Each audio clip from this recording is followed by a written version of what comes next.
Okay. So when we were discussing this, matter of fact, we were discussing it on our way home from Vegas, and I just want to put a disclaimer out there. I did ask Vicky the question, but when I asked Vicky the question, I just wanted to get her viewpoint, to have a discussion, because that's what we do. This is what our show is about: having discussions, meaningful discussions, and where we can agree, and sometimes we're going to disagree. So I watch TV. Outside of Miss Vicky being my best friend, my TV is my best friend. So when I'm watching TV, I get a lot of information, and I watch talk shows, and that was one of the questions that was on the talk show. So, and I just happened to be sharing with Vicky, and we got to this point. So I'm glad she shared that part, and I know it was kind of might have been uncomfortable for her, but I respect her, and I'm glad that she brought up at least that part. And I am a Christian as well, and to each his own what they do. We're just bringing in information, empowering you, and bringing awareness. That's how we're doing. Okay. Now, Vicky also brought up subject matter within dating that I didn't know nothing about. So this is another learning experience from Miss Vicky. So I'm gonna allow her to share that when it comes to being single and dating and being single. Period. So go ahead, Miss Vicky. Well, we were just basically talking about the status of being single, and I had just brought up the fact that there's two different type of single. There's a person that's single and maybe just dating, and then they have one that's single that's in a relationship. So the one that's single in a relationship, their status is not really single. They're actually in a relationship. They're not considered married, but they're in a relationship. So in other words, they're not available, to anyone else because they're claiming to be in a relationship. But if you are single and you're just dating or you're not claiming a relationship, then you're considered single. And they have those type of statuses on social media. And I had just brought that up in a conversation that we had. DJ Dika. Which I found to be quite interesting. Because I'm like, I must be under a rock. Because I never looked at it like that, thought about it. And then she let me know, there's nothing wrong with that. But DJ Dika is just that, that's not part of your circle right now. So I wouldn't expect you to, have the same mindset of thinking of that I'm telling you right now. Because that's not part of your world right now. And I'm letting y'all know, it's not going to be a part of my work for a minute. Okay? Okay. Because I'm focused. Let me say this different. See, that extra, listeners, that extra, she could have kept that, okay? All right. Tunnel vision time. We having a tunnel vision moment. Okay. I focused on a certain area in my life, and that was important to me. And I'm not saying that most people be focused, and then all of a sudden they meet somebody, and then next thing you know, they in a relationship. So that doesn't mean talking about me. Yeah, I'm talking about anybody. Anybody. And it sounds like you're talking about me because she said we'll see. The sky is the limit. Because I'm saying you're making a statement that you can be like that for a minute. And I said we'll see, because the average person that say that they're focused, they don't have time for that, then all of a sudden they meet somebody and the situation I'm not denying changes. that. I'm not denying that at all. That's all I'm saying. All I'm saying is, at the moment, this very second, at what time is it? 7:34 p.m. on August 15th. I am focused on my career, and I'm not thinking about being in no relationship. Now, let me know. If that should let me change, know.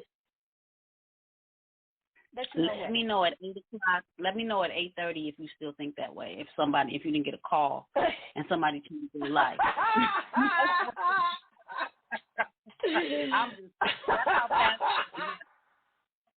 That's how fast. That's a whole ladies and gentlemen, as you can see, that's a whole nother conversation. But Miss Vicky throwing out a challenge to me. She only doing that because she know me. But okay. All I'm saying is at 7:35. That's what I feel now. If this should change at 8:30, then I will let y'all know next Sunday. Okay, man. If I forget, you bring it up. I'll bring it. If I forget, ladies, y'all bring it up. Is there any update, DJ D2? Okay. All right. All right then. Now, like I said, and if they call my phone at 8:30, they must be from God. Them, God sent them. Okay. All right. Okay. The reason why I brought up being focused, I'm just using that as another empowerment moment. And believe me, trust me, I'm not saying don't be focused on, a person in your life or your relationship. If that's what's important to you in your life, then you do that. All I'm saying for me personally, that is not my focus. Okay? As Ms. Vicky said, would you say not yet? Okay, we'll see. Okay. I really feel confident it ain't going to change. I really feel confident it ain't going to change by next week, but we'll see. Okay. So anyway, thank you for sharing that. So this is Dating RS, and we started with knowing the difference between being single and you're dating and being single in a relationship but you're not married. We also, not today, but we're going to continue this conversation, and we did some research. And I just want to share the titles because I don't want to get into it right now. I want to save it for the next time we have this conversation. But I thought the titles was very, very interesting. One of the articles is by The Guardian. Mm-hmm. It says apps promise to revolutionize dating. You know those apps that we go to?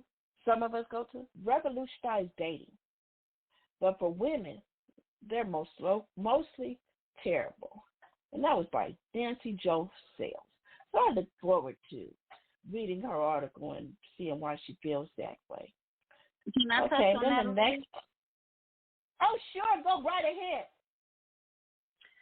So, in this time in my life, well, I'm transitioning again in my occupation, but on my job, I have I call it YouTube University. I have a lot of time to be in school. YouTube University. Yeah. And it's this one podcast I was listening to, 4 men. 2 of them are married. One was married, he's divorced, and he's single again. And then one never been married, and he's single. And they're in the Houston area. I'm not shouting out their show because they piss me off. I'm not giving them kudos at all. But I just want to talk about how their show is focused around giving advice on dating, their peers dating, like their age group. So they're like mid-30s. They're talking to people in their mid-30s, I guess young adults to mid-30s, so 18 and up. And a lot of the conversation is talking about women and how they put women in categories and how there's so many women that the men are the prize, not the women. They said the men are the prize because it's so many women that the men have options and the women don't have options. The women, and then they put the women in different categories by numbers. So they say, oh, she's a 10. Oh, she's a 5. Oh, she's a 7, that type of thing. And then they say that that is based on looks. And then they even brought a color, which I thought was terrible. But they were like looks, body, looks in regards to like their face, their hair, their body. And they put all this stuff in different categories. If a woman has a body and doesn't have a pretty face, they put them in a category. If a woman has everything, they put them in a category. If a woman just has a face and no body, they put them in a category. If a woman has money and does not fit her face, she's not beautiful to them, They put that in the category. If a woman has beauty and money, they put them. So they have all these different categories. My point is for women, and they say that women are not the prize, the men are. So in regards to that article, whomever the author is, she must have tapped into that population of folk where that's going on out there in that population. Because I'm not gonna say that's the answer to everybody's theory. I don't think that's everybody's theory. But obviously that were those young men's theory, and I'm pretty sure there's a lot of men out there that think like that, but I'm not going to say the majority think like that. But I'm saying I see why that article is called that, and, why they brought out that part about the women are not doing well in the dating part, because they have all these it's like they competing. They feel like they got to compete, especially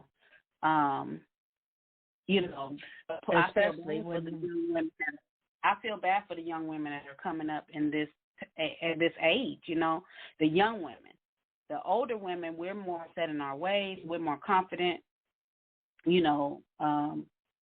Some of us anyway. I ain't gonna say all of us, but a lot of us are more confident, so we don't trip about those type of things.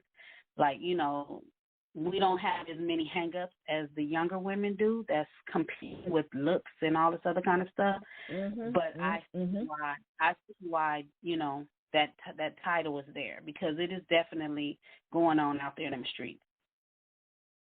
Yeah. Yes, especially part of it's talking about apps and how the dating apps that we use, is really like the thing now, and the whole changing of how we go and date now, and then we got to deal with body shaming or bullying, and I feel that it makes it just more difficult when you're using the apps and you're putting your picture up there. And then there's some people, men or women, who might not feel confident, but they want to date or they want company or however, whatever reason they're getting on the app. I feel a little different. I'm a little biased to that. I know that they have a group of people that's body shaming. I know they have a group of people that are being body shamed, but there's a lot of people. I feel like there's a group out there also that love those bodies that are being shamed. Yes, yes. Like they have men out there that love the imperfected body. Like they don't care if it's dent everywhere. They don't care if you got roly-poly, whatever. They want the real deal. They don't want nobody that has, the surgery.